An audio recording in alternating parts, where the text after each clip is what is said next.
वंदे मातरम बेटा आप सभी को। चलो बैक टू पवेलियन। वापस अपन लोगों ने जो लेक्चर छोड़े थे, किस पे छोड़ा था? क्षेत्रमिति का जो पोर्शन, थ्योरेटिकल पोर्शन पूरा कर लिया था और उसके ऊपर प्रैक्टिस प्रॉब्लम्स लेना अपन लोगों ने स्टार्ट कर दी थी। अब आज और डिफरेंट टाइप के जो पैटर्न्स है क्षेत्रमिति के ऊपर, मेंसुरेशन के ऊपर, उन चीज़ों को अपन लोग आज अपन देखते हैं बेटा। अब देखो ये फर्स्ट क्वेश्चन मैंने लिया है कि एक घनाभ की लंबाई, चौड़ाई व ऊंचाई का योग x सेंटीमीटर है। क्या दिया हुआ बेटा? एक घनाभ की लंबाई, चौड़ाई और ऊंचाई का योग x सेंटीमीटर है।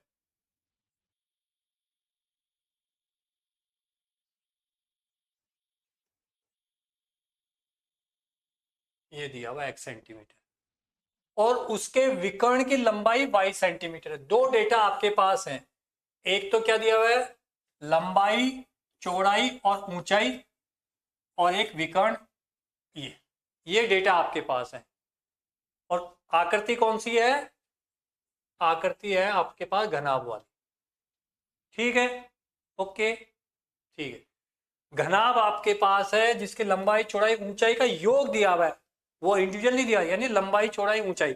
अब बेटा अपन प्रश्नानुसार ही अपन बात करते हैं कि ये लंबाई l, चौड़ाई b और ऊंचाई h, ये दिया हुआ आपको x सेंटीमीटर, ये दिया हुआ है, और इसके विकर्ण की लंबाई y सेंटीमीटर है।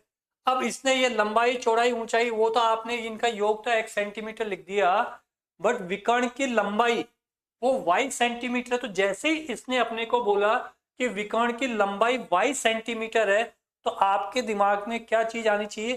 क्या विकर्ण होता है क्या घनाभ का? रिकॉल कर लो।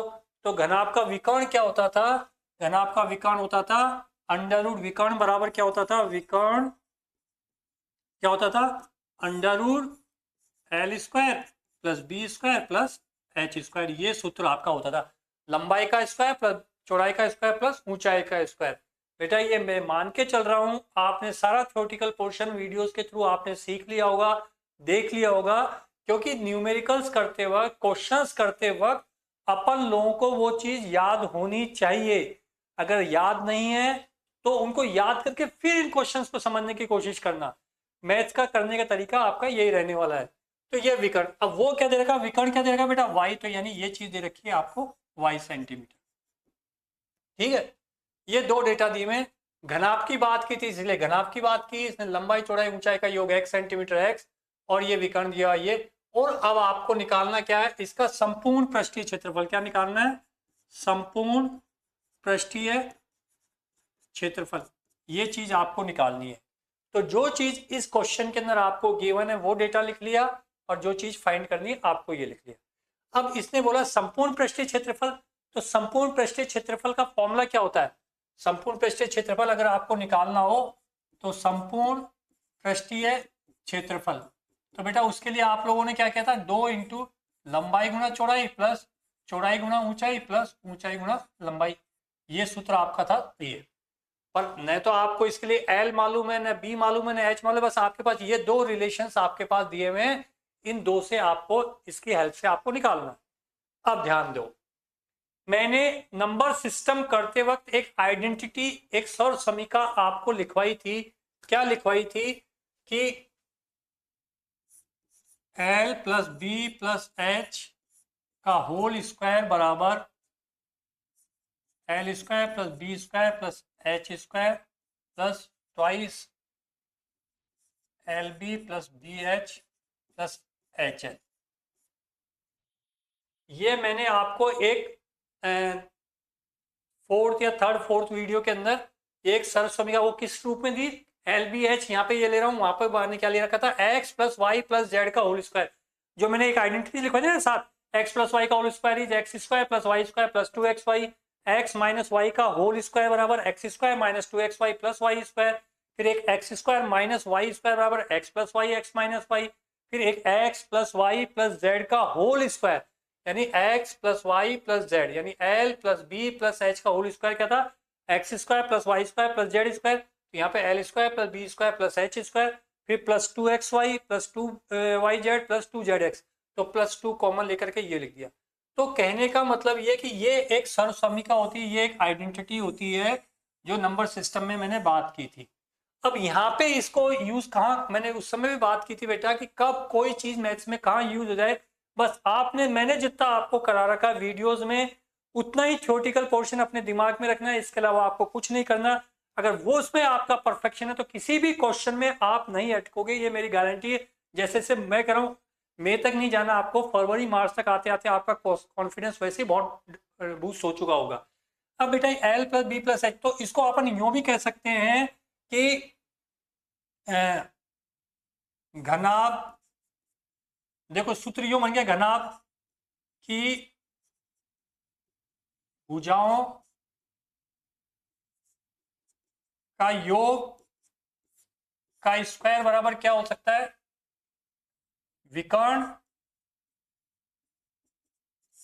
प्लस संपूर्ण घनाभ का संपूर्ण पृष्ठीय क्षेत्रफल। ये लो, अब इनडायरेक्टली आप क्या कर सकते हो कि ये एक सूत्र आप याद रख लो, चलो, कि घनाभ की भुजाओं का योग का स्क्वायर क्या होता है, विकर्ण प्लस संपूर्ण पृष्ठीय क्षेत्रफल ये होता है। देखो ये L+B+H क्या है, L+B+H ये घनाभ की भुजाओं का योग है, तो ये घनाभ की भुजाओं स्क्वायर तो स्क्वायर, और L2+B2+H2 ये क्या है बेटा, विकर्ण क्या था, L2+B2+H अंडर रूट में। अब ये अंडर रूट नहीं लगा हुआ तो इसका इधर भी इसका यानी ये क्या हो जाएगा सूत्र में विकर्ण का स्क्वायर, और +2 × LB+BH+HL क्या होता है, संपूर्ण पृष्ठीय क्षेत्रफल, तो यानी ये इसकी जगह क्या होगा ये। तो कहने का मतलब बेटा ये आपके पास ये क्या बन गया, एक नया सूत्र बन गया। इस सूत्र को अगर डायरेक्ट अटेम्प्ट करना हो तो आप डायरेक्ट ऐसे कर सकते हो, नहीं कंसेप्ट क्लियर है तो मेरी नजर में तो ये याद करने की जरूरत है नहीं।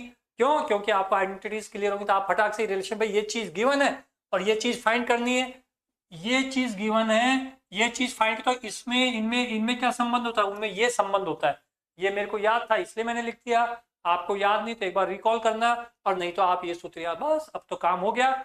ये जो क्वेश्चन तो मुश्किल से हार्डली 40 सेकंड्स का था, बट ये तुमको वो चीज को दिमाग, उसकी अहमियत समझाने के लिए अपन को इतना समय लग रहा है, और ये समय अभी दे लो ताकि एग्जाम में समय आपको नहीं लगे। बस बेटा अब उसके बाद में घनाभ की भुजाओं का योग कितना दे रखा है आपको, x, तो यहाँ पे क्या लिख दिया आपने x, और ये स्क्वायर है तो स्क्वायर प्लस विकर्ण स्क्वायर, विकर्ण क्या है बेटा y, और स्क्वायर है तो यानी क्या लिख दिया आपने y², और ये संपूर्ण पृष्ठीय क्षेत्रफल यानी संपूर्ण पृष्ठीय क्षेत्रफल। बस तो अब क्या हो गया, संपूर्ण पृष्ठीय क्षेत्रफल क्या आ जाएगा, x² - y², तो आंसर क्या हो गया, संपूर्ण पृष्ठीय क्षेत्रफल बराबर x² - y²। अब देखो ये कहां पे है, x, यानी ये बी आंसर हो। आराम से इस चीज को दिमाग में बिठाओ, आप देखो समझो। अब देखो ये क्वेश्चन होता है, मैं वापस रिपीट कर रहा हूं इस क्वेश्चन को, कि क्वेश्चन आपके पास जैसे ही एग्जाम में आया, क्या कहा, एक घनाभ की लंबाई चौड़ाई व ऊंचाई का योग x सेंटीमीटर है। चीज कौन सी दे रखी है, ज्योमेट्री कौन सा, ये फिगर कौन सा है, घनाभ लंबाई चौड़ाई ऊंचाई उनका योग x सेंटीमीटर, तो लंबाई चौड़ाई ऊंचाई का योग x सेंटीमीटर लिख दिया, कहना माना। और इसके विकर्ण की लंबाई y सेंटीमीटर, तो विकर्ण क्या होता है ये सूत्र मालूम था, √L² + B² + H² that is y, वो लिख दिया। और निकालना क्या, संपूर्ण पृष्ठीय क्षेत्रफल, और संपूर्ण पृष्ठीय क्षेत्रफल आपका सूत्र ये होता है भाई, ये निकालना है। तो आपको ये और ये तो गिवन है और ये निकालना है, तो इनमें संबंध ये होता है कि L+B+H का होल स्क्वायर बराबर L² + B² + H² + twice of LB/BH + HL, ये संबंध होता है। और इसको आप सूत्र के रूप में याद रखना चाहो तो ये रख लो, जब घनाभ की भुजाओं का योग का स्क्वायर बराबर विकर्ण स्क्वायर प्लस संपूर्ण पृष्ठीय क्षेत्रफल प्लस, अब जो चीज दी हुई है उसका मान रखते गए, इधर ये योग दिया हुआ था x था, ये स्क्वायर लगा हुआ था इसलिए स्क्वायर लगा दिया, इक्वल्स टू है तो इक्वल्स टू, विकर्ण कितना था y था, पर विकर्ण का स्क्वायर बोला तो स्क्वायर कर दिया, प्लस की जगह प्लस कर दिया, संपूर्ण पृष्ठीय क्षेत्रफल यानी ये। अब ये निकालना तो ये इधर आया तो ये हो गया, और ये आपका आंसर। क्लियर है बेटा, है ना। तो एक बार ये, क्योंकि आपको करने का मजा तभी आएगा कि आप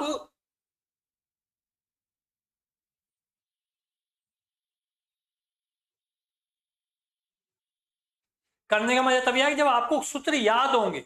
अरे तो थ्योरी हो गया, मैं कह रहा हूं अभी समय दे लो, बहुत समय अपने पास, पर समय अभी दे लो, उनको याद कर करके धीरे धीरे प्रैक्टिस कर करके फिर उसके बाद आओ इन क्वेश्चंस के ऊपर, तो आप लोगों को क्या बहुत इजी भी पड़ेगा।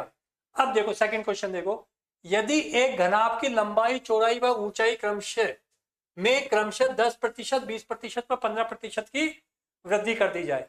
क्या बोला है? यदि एक घनाभ की लंबाई चौड़ाई व ऊंचाई में क्रमशः 10, 20 व 15% की वृद्धि कर दी जाए।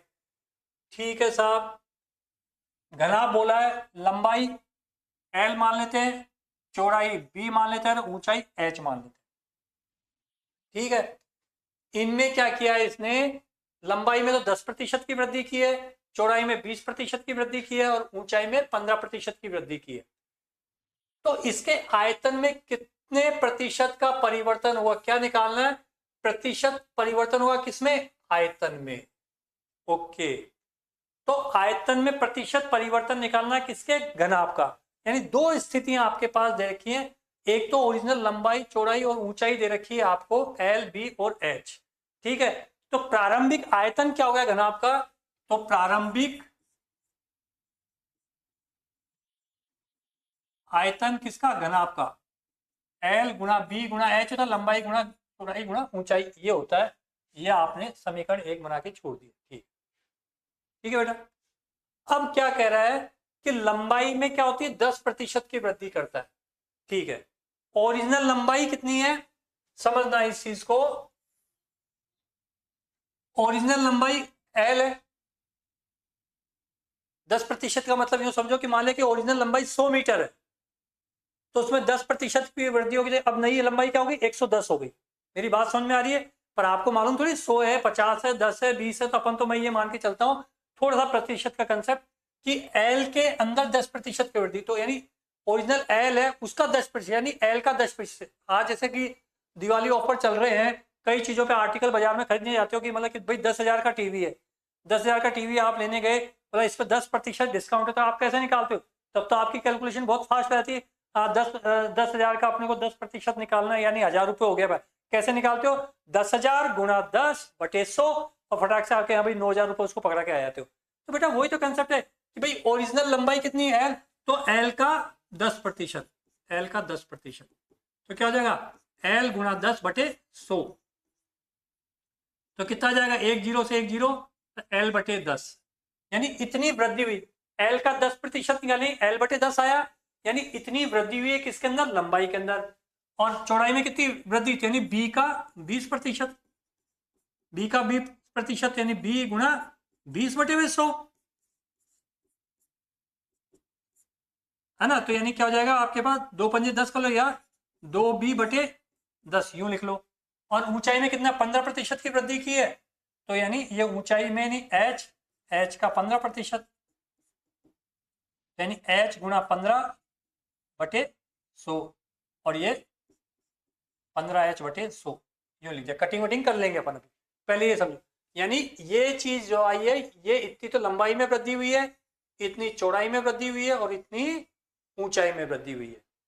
ठीक है, अब पुरानी लंबाई चौड़ाई ऊंचाई एल बी एच मान रही थी, और ये नया, अब ये तो वृद्धि हुई है, ये लंबाई चौड़ाई ऊंचाई नहीं है। तो अब नए घनाभ के लिए, नए, ये तो पुराना घनाभ का आयतन तो यह लिख दिया, नए घनाभ की लंबाई, तो पहले से एल तो ये थी, और इसमें वृद्धि कितनी की? अपन ने L/10 की, तो यानी L/10 बेटा इसमें जोड़ा, लघुत्तम लेना आता है, 10 लघुत्तम आया तो कितना हो जाएगा? 11L। में डायरेक्ट लिख रहा हूं, आप क्यों? क्योंकि मैंने आपको उस समय भी कहा था, नंबर सिस्टम पढ़ाते वक्त, खींचते वक्त मैंने ये कहा था ये एलसीएम वेलसीएम लेना सब यहाँ पे सीख लो। तो कुछ नहीं बेटा, वही 10 लिया, 10L और प्लस 1L, 11L/, तो ये क्या हो गई बेटा? नए घनाभ की लंबाई होगी 11L/10। आ रही बात में? ऐसे नए घनाभ की चौड़ाई,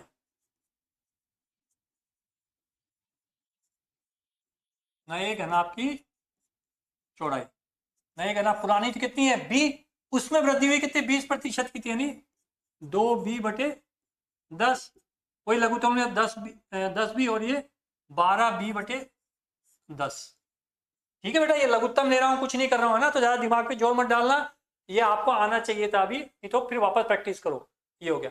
अब नए घनाभ की ऊंचाई, नए घनाभ की ऊंचाई,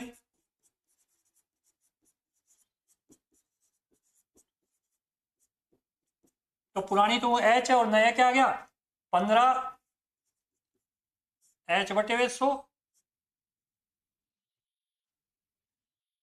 अब 5 थी 15 काट लो, ये 5 दूनी ये 20, तो कितना हो जाएगा 23 एच बटे हुए 20। ये नई ऊंचाई आ गई। ठीक है, तो ये नई लंबाई, नई चौड़ाई, नई ऊंचाई। पुराने घनाभ का आयतन ये दे रखा है। ठीक है, तो नए घनाभ का आयतन क्या हुआ? नए घनाभ का आयतन, भाई सूत्र तो क्या वही होगा ना, लंबाई गुणा चौड़ाई गुणा ऊंचाई। तो नई लंबाई कितनी है 11 बटे हुए 10 एल, 12 बी बटे हुए 10, और नई ऊंचाई कितनी है 23 बटे हुए 20 एच। ये लंबाई गुणा चौड़ाई गुणा ऊंचाई आ गया। ठीक है बेटा, तो आप इसको क्या लिख सकते हो? आप इसको यूं लिख सकता हूं क्या मैं, 11 बटे हुए 10 गुणा 12 बटे हुए 10 गुणा 23 बटे हुए 10, और ये एल गुणा बी गुणा एच, एल गुणा बी गुणा एच, ये हो गया। अब आपके पास ये क्या आ गई, समीकरण 2 आ गई। ये पुराने घनाभ का आयतन और ये नए घनाभ का आयतन। अब इन दोनों में कितने प्रतिशत की वृद्धि परिवर्तन होगा? तो ये नया है, ये पुराना, नए में से पुराना माइनस कर देते हैं, तो अपने क्या आ जाएगा, कितना परिवर्तन हुआ। तो परिवर्तन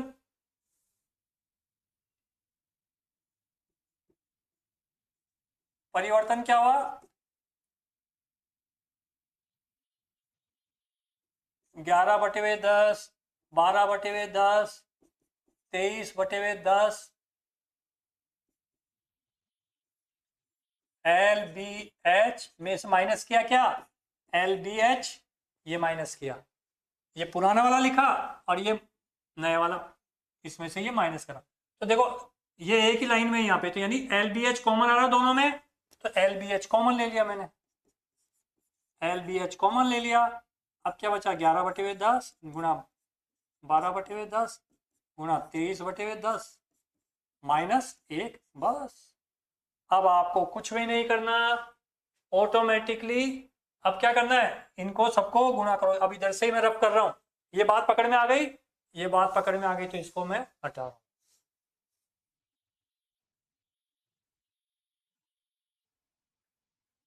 तो क्या होगा, परिवर्तन, परिवर्तन कितना आया एल बी एच, और ये कैलकुलेशन कितनी आई 11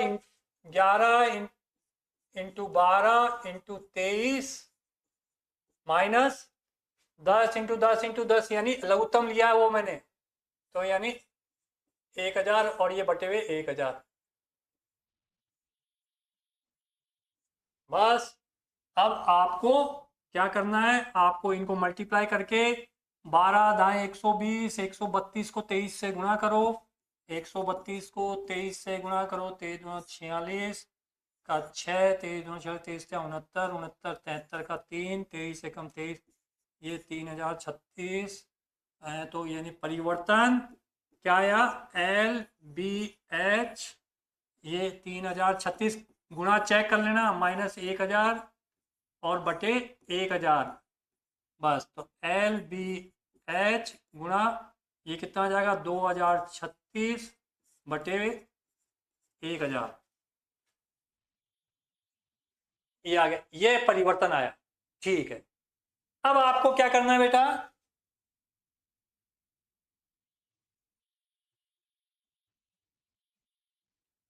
ये जो परिवर्तन आया वो किस पे निकलेगा, ओरिजिनल पे निकलेगा। ओरिजिनल कितना था, जैसे मान लिया कि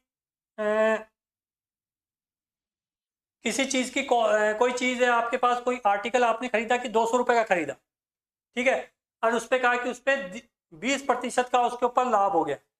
तो 20% का लाभ हो गया तो क्या करोगे, 20%, 20 बटे वो 200 करके इंटू 100 करोगे कि नहीं करोगे, एक तरीके से कि भाई 20 रुपए का लाभ हुआ उसके ऊपर, तो आपको भी ये ओरिजिनल है, तो ओरिजिनल कितना था एल बी एच के ऊपर, तो क्या होगा एल बी एच, ये परिवर्तन प्रतिशत, परिवर्तन प्रतिशत क्या हो गया एल बी एच, ये 2036 बटे 1000 और ये गुणा 1000। और ये कटिंग करोगे और आपका आंसर जो भी निकलेगा वो निकाल के देता। अब मेन चीज है, मैं वापस से आपको ये चीज बात कर रहा हूँ कि क्या था आपके में घनाभ की लंबाई चौड़ाई ऊंचाई 10, 20 और 15% की वृद्धि की जाती है। तो प्रारंभिक लंबाई एल और बी और एच आपने मान ली थी। प्रारंभिक आयतन कितना, घनाभ का आयतन जो अपन बात करते हैं वो क्या होता है, लंबाई गुणा चौड़ाई गुणा ऊंचाई होता है। ठीक है, ये हो गया। नए घनाभ की लंबाई क्या हो गई, नए घनाभ की लंबाई, ओरिजिनल लंबाई क्या थी, एल थी, और एल का 10% निकालेंगे, एल का 10% निकालेंगे तो क्या आ जाएगा, एल बटे 10 आ जाएगा। लघुत्तम लिया 11L बटे 10 हो गया। नए घनाभ की चौड़ाई क्या होगी, ओरिजिनल तो 20 थी, उसमें उसका 20% निकालेंगे तो वही 2b/10 इसमें अप्लाई किया तो ये 10b और ये 12b/10 हो गया। 15% थी, ये 20H और ये 3 23H हो गया। ये लंबाई चौड़ाई ऊंचाई नए घनाभ की आ गई। नए घनाभ का आयतन वही लंबाई गुणा चौड़ाई गुणा ऊंचाई होता है, ये हो गया। ये नया आयतन, ये पुराना आयतन, नए आयतन में से पुराना आयतन माइनस करा तो कितना परिवर्तन हुआ, बस वो परिवर्तन की कैलकुलेशन आपको लगानी है। और उसके बाद में ओरिजिनल पे, ओरिजिनल कहाँ गया आपका, जो LBH होता है उसके ऊपर बेस बना करके वो आपको निकालना है एक तरीके से।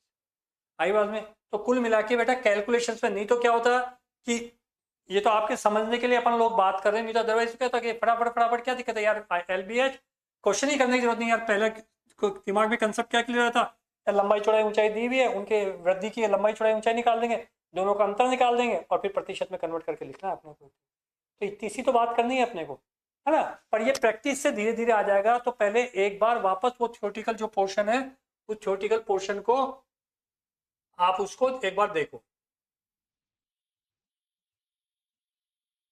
जैसे देखो, एक ठोस पिंड का बायां भाग बेलनाकार, समझना इस क्वेश्चन को, एक ठोस पिंड का बायां भाग बेलनाकार है और दायां भाग शंकुनुमा है, यानी इस टाइप का कोई पिंड है।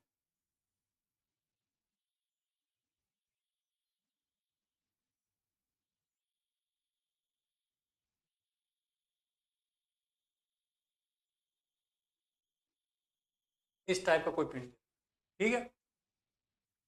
क्या कह रहा है, उस पिंड का बायां भाग बेलनाकार है, तो देखो ये बायां भाग हो गया, ये क्या हो गया, बेलन के रूप में हो गया, ठीक है।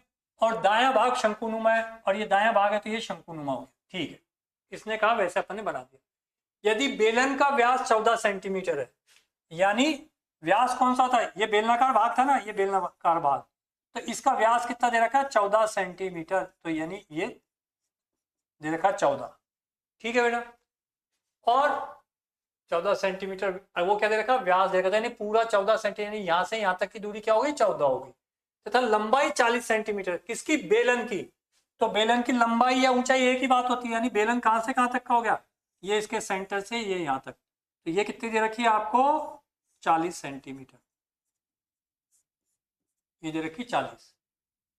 और शंकु का व्यास 14 सेंटीमीटर। अब शंकु कहां से स्टार्ट हो रहा है, ये पोर्शन, ये क्या है, शंकु है, इसका व्यास यानी ये कितना दे रखा आपको, ये भी दे रखा आपको 14 सेंटीमीटर। और ऊंचाई क्या दे रखी है आपको, 12 सेंटीमीटर। शंकु की ऊंचाई क्या कहलाएगी, ये ऊंचाई कहलाएगी ना, वो क्या कहलाएगी, 12 सेंटीमीटर। पहले तो ये बताओ कि डायग्राम क्लियर है क्या आप लोगों को, कोई ऐसा ठोस दे रखा है जिसका एक, जिस मतलब कि कोई ठोस आपके पास दे रखा है कि जैसे ऐसा ही ठोस कोई है जिसका बायां भाग, यानी इस तरफ तो बेलनाकार है और इधर ये शंकुकार लगा हुआ है, ठीक है। और ये बेलनाकार है तो बेलनाकार भाग की जो व्यास दे रखा है, क्योंकि नीचे क्या था, बेलनाकार होता है, तो आप ये मान लो, कल्पना, रॉकेट होता है, रॉकेट जैसे टीवी में अपन देखते हैं कि रॉकेट लॉन्चिंग, रॉकेट कैसा होता है, रॉकेट का शेप कैसा है, रॉकेट को यूं आड़ा पड़ा हुआ है रॉकेट, ये समझ लो।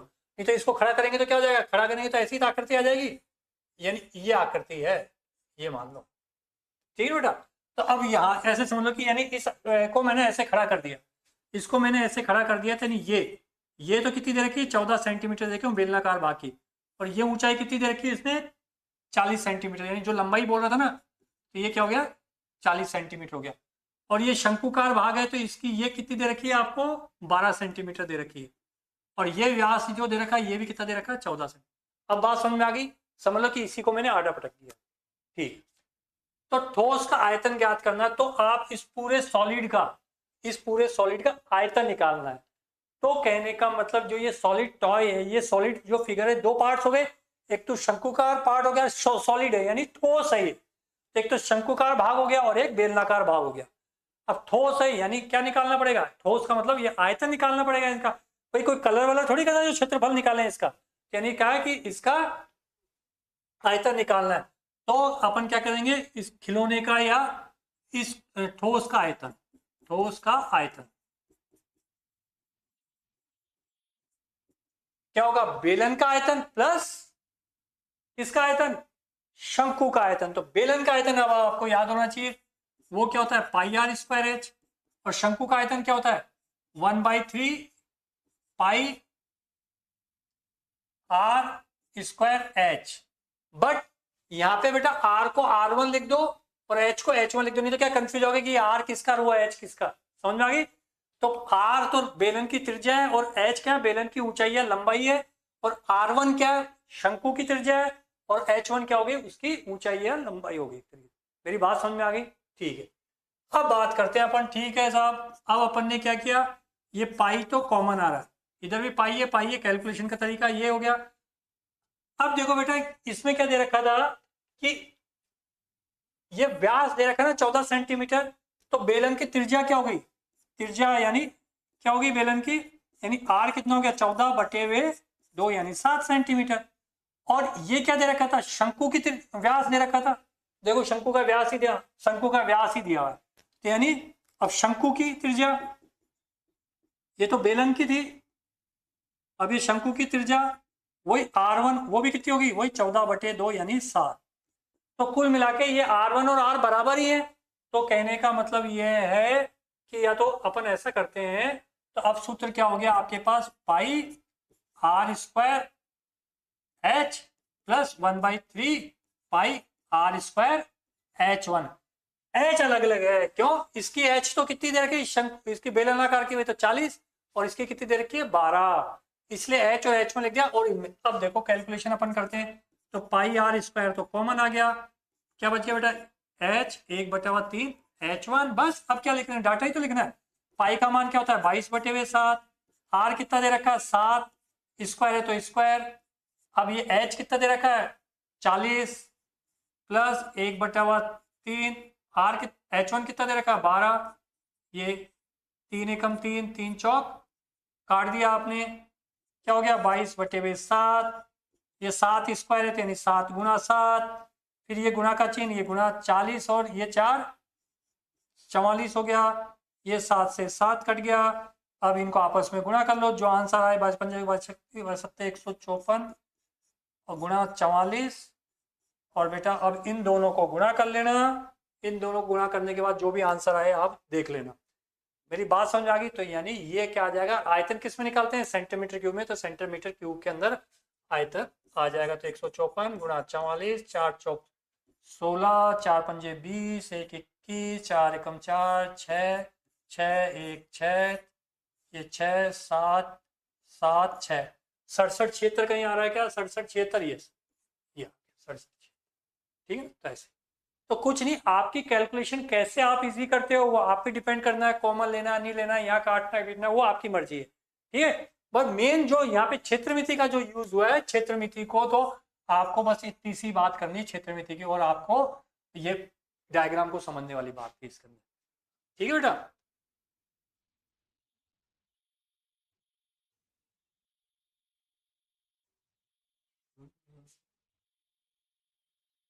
फिर अपन देखते हैं,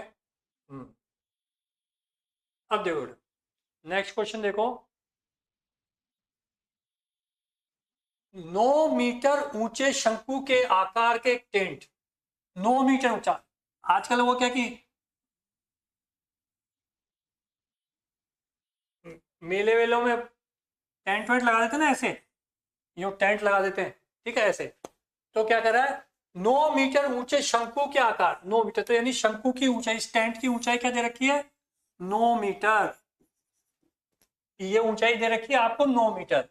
टेंट के आधार की परिधि, अब नीचे क्या वो टेंट क्या शंकुकार लगाया हुआ है एक तरीके से, परिधि यानी वो गोलाई क्या होता है सर्कुलर होता है कि नहीं, वृत्ताकार होता है कि नहीं, था नीचे शंकु का आधार, वो दे रखा है, यानी ये पूरी लंबाई, ये पूरी लंबाई, ये परिधि, ये क्या दे रखी है बेटा 44 सेंटीमीटर, ये 44 दे रखी है। डायग्राम की कल्पना करो बस दिमाग में। तो नीचे वो जो घेरा है, घेरा की लंबाई तो क्या है, वो घेरे की लंबाई तो कितनी है 44 सेंटीमीटर है, और ऊंचाई कितनी दे रखी है, सॉरी 44 मीटर है, और ऊंचाई क्या दे रखी है आपको 9 मीटर है।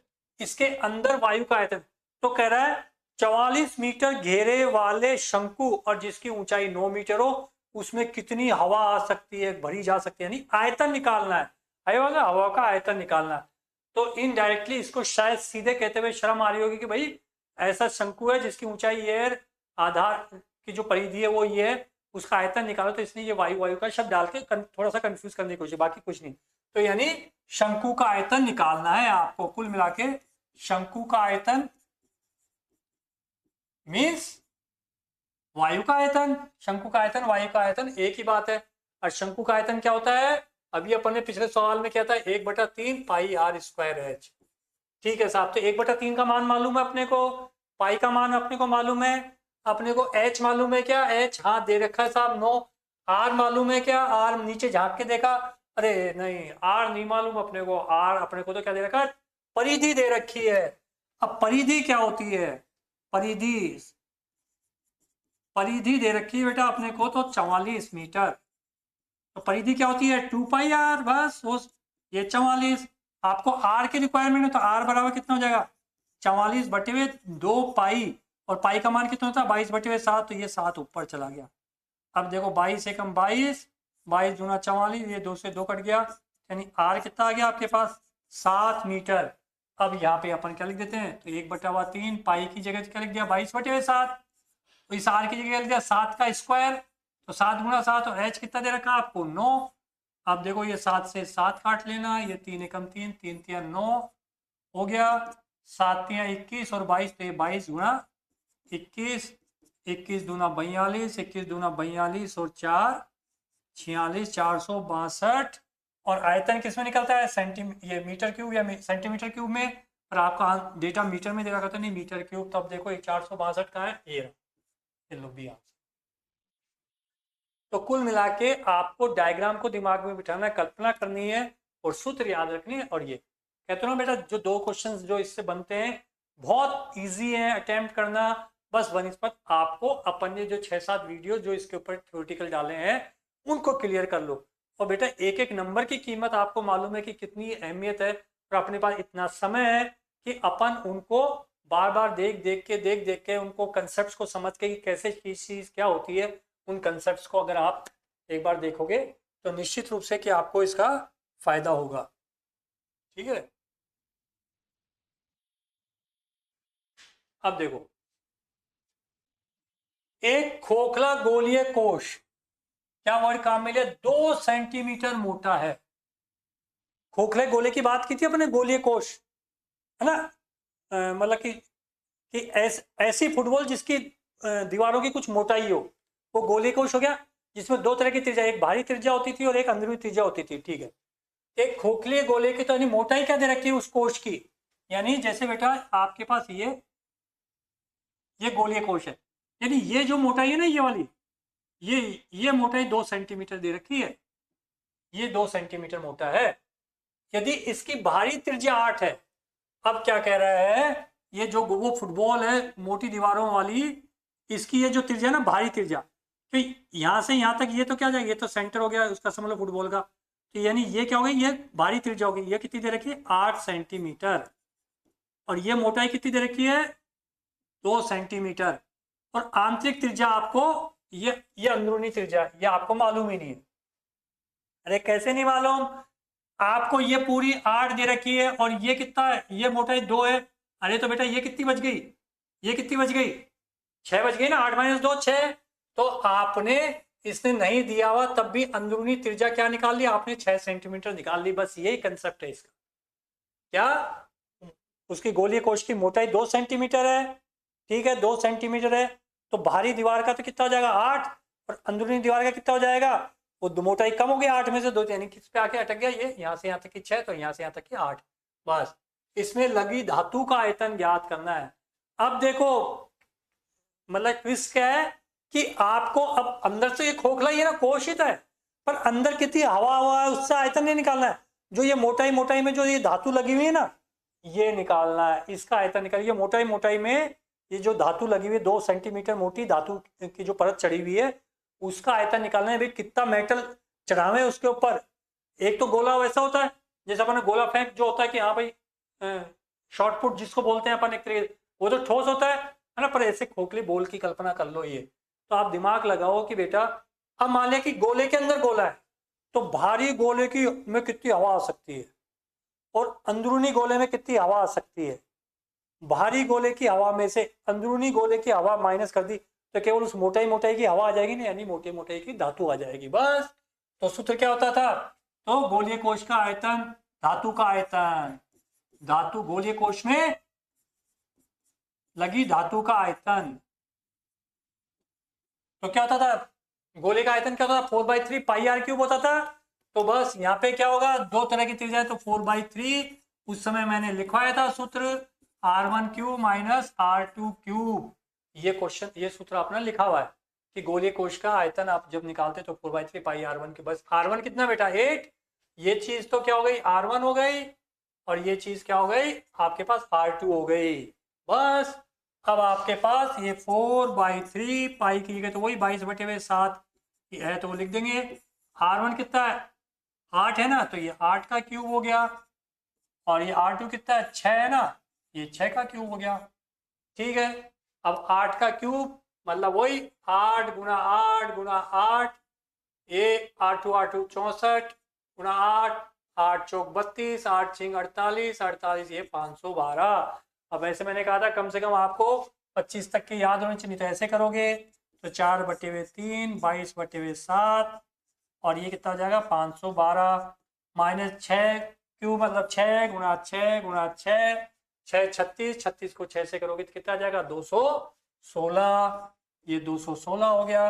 अब आपको 4/3 कैलकुलेशन करनी है और आंसर 512 में से आपको क्या करोगे 216 आप घटा दोगे तो कितना बच जाएगा 296, 296 देख लेना 296 आ रहा है और कटिंग करोगे 12 में से 6 गई 6 हो गया आपके पास, ये 512 216, 12 से 6 10 1 9 और ये 4 में से ये गया 296।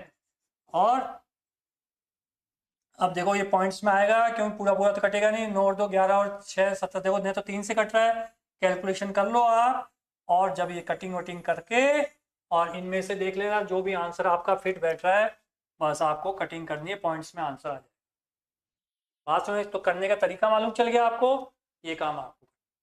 ठीक है बेटा, ये कैलकुलेशन आप कर लेना।